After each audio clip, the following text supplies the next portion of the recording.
Morning, everyone. It's a beautiful spring morning here in the deep south. Everything's in bloom. Trees got leaves. Gorgeous. And welcome to another CSJ podcast with your host, Jay. This morning I thought we'd talk a little bit. By the way, this is another Musings of an INFJ episode. So this morning I thought we would talk a little bit about relationships, compatibility. I mean, I think for the most part that's why we're here. To improve our relationships, find people who are compatible with us or more compatible with us, maybe understand why some folks are not. So as I think about this morning,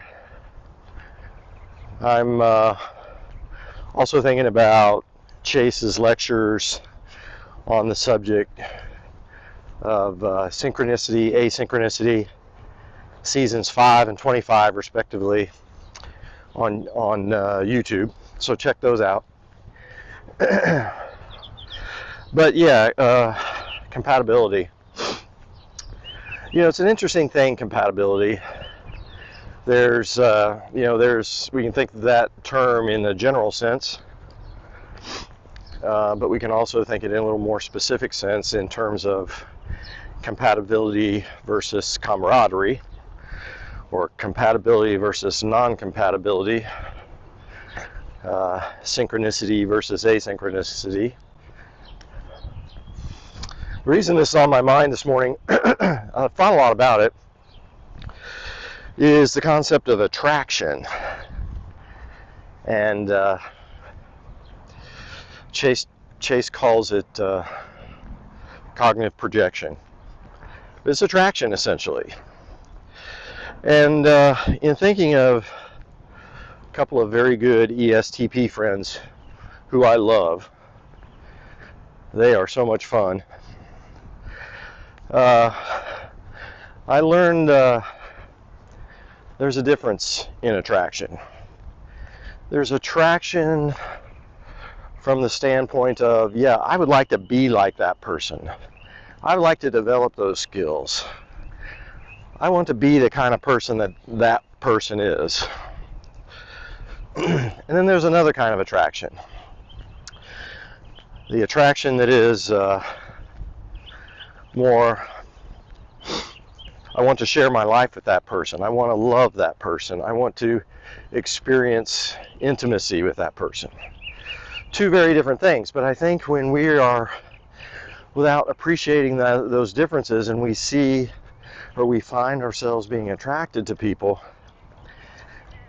we don't always realize why, and we get the two confused, and we end up maybe trying to have a intimate relationship with someone who we really just want to be more like, not realizing that there are differences. Boy, hear that bird? Birds are out.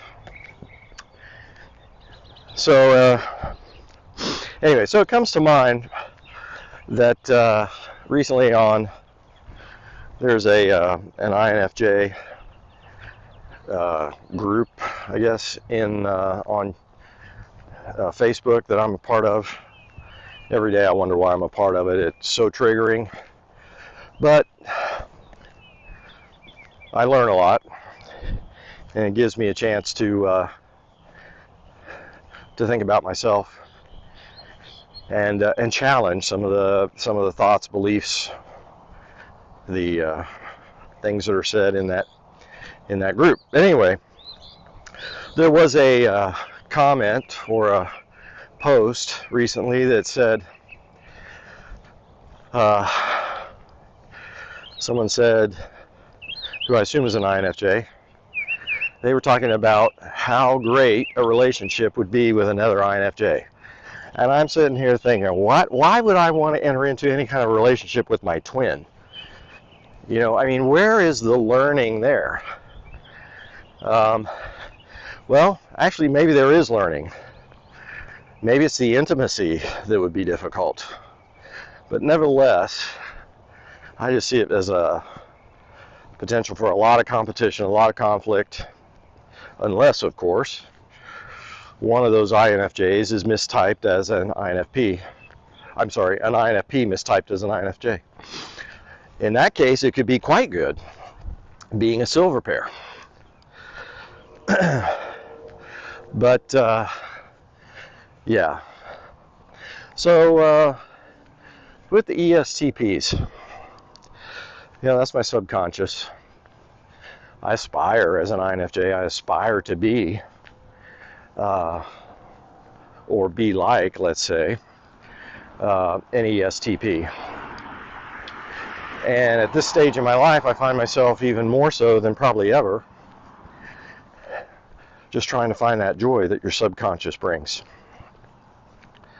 or can bring. Anyway, so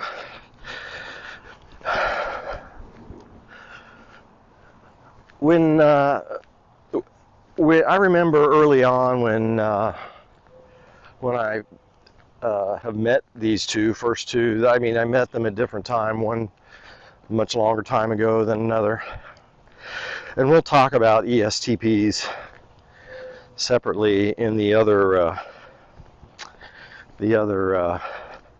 series of episodes that I'm doing on season 3 and the types. But I gotta say, I was attracted to ESTPs, and at the time, as I met them, I didn't know why. I mean, my first conclusion was, obviously, when you're initially attracted to someone, you just assume that it might be for the whole shebang, for intimacy, everything. But I quickly realized that no, that's not the case.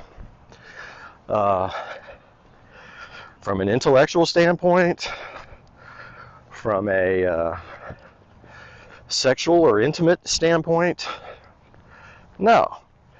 I didn't want to be with these guys for those reasons, or these people. And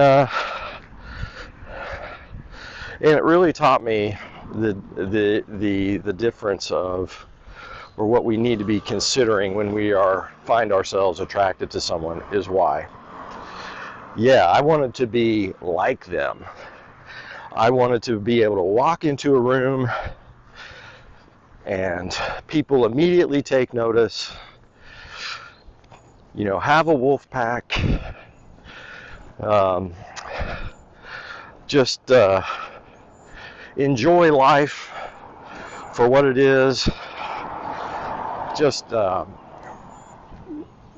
challenge everything, and have the confidence and charm, all that for me, an ESTP has.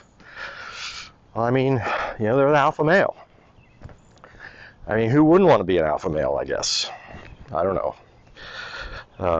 That's a good question, but the point is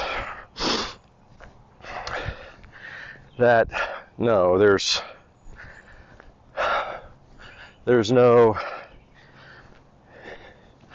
attraction from let's have an intimate, a relationship of intimate compatibility, sexual compatibility, whatever. Now, unfortunately, for an INFJ, a golden pair, which is considered the most compatible relationship, for me it's an ENFP. I'm not sure I know any ENFPs. Maybe I haven't taken the time to maybe do it this way. Maybe I haven't taken the time to find them, to go where they are. I don't think there's many in my line of work. It's dominated by STJs for the most part, SJs, let's say. Anyway, so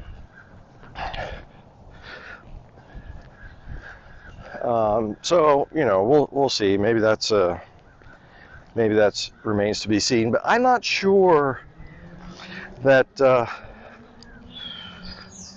that's going to be good for me anyway. I would like to experience it.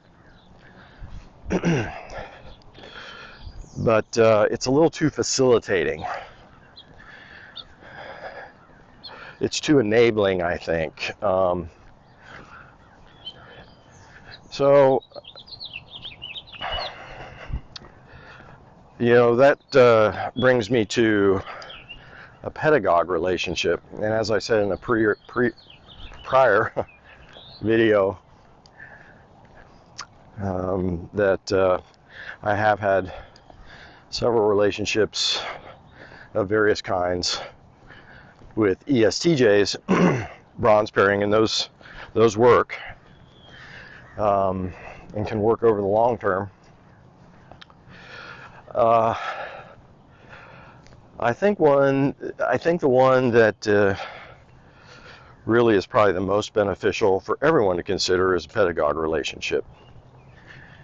Because with a pedagogue, you have the ability to have the intimacy, but the emotional and intellectual aspect of the relationship is more one of camaraderie. In other words, it's challenging. So take, for example, INFJ, ENTP. That's a pedagogue relationship. INFJ has NISE, ENTP has NESI. In that case, opposites attract, right? Cognitive functions, opposites attracts.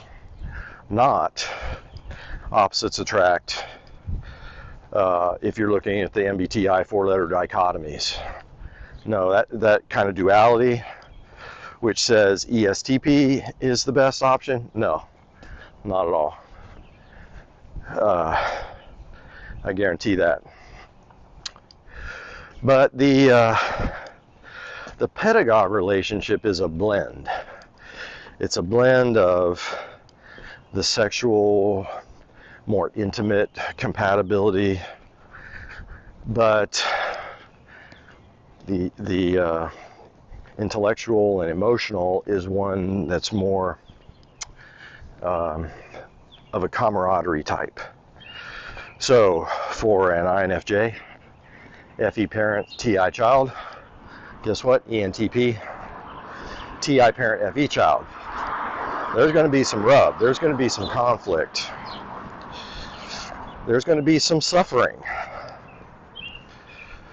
But that can be a fantastic relationship if both people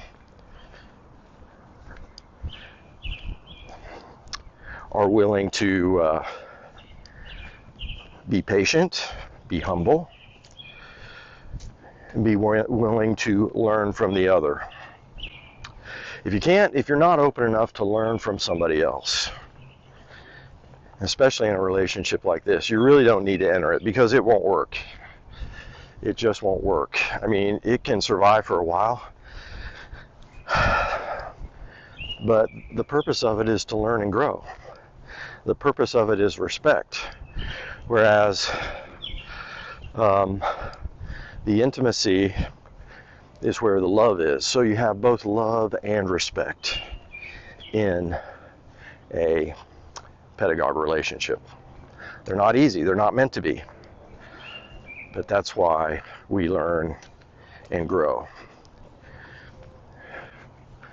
There'll likely be arguments. There'll likely be, well, who knows what kind of conflict.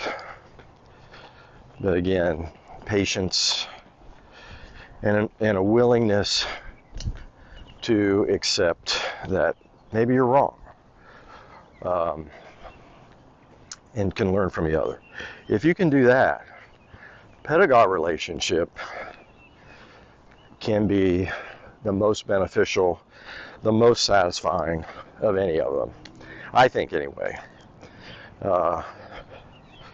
Asterisk, I've not been in that kind of a relationship, but would certainly like to. Anyway, again, beautiful morning this morning. I think I'm going to walk a little more. Just a reminder, check out the website, csjoseph.life, especially our personality assessment tool, Discover. It's free. Just pop in your email. You can type yourself, your friends, family. Help with that compatibility assessment. And then also on the website, sign up for coaching if you'd like a little help in confirming your type, or have some issues that you'd like to talk about. Chase and I are both available for coaching. Would love to talk to you. So give us a shout that way. And another option for coaching is Wizard. I don't know if we've talked enough about Wizard, but Wizard is a coaching tool where you can pose a question to Chase, and he will give you a personalized video response just for the two of you. Now, you do have an option if you want him to, if you're open to him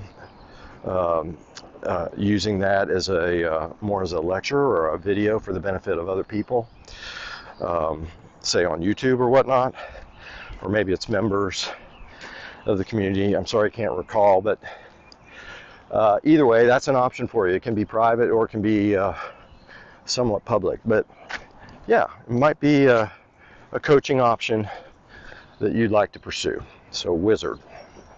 All right, on with my walk. Have a good day, everyone. What's up, Ego Hackers? Thanks for watching this video, and if you enjoyed it, please hit the like button below. That would be the dopest. Also, if you want to see similar videos to this video, just click on any of the videos that you see here so you can go check those out as well. And if you have not taken our personality test to find out your type, please do so at csjoseph.life/discover.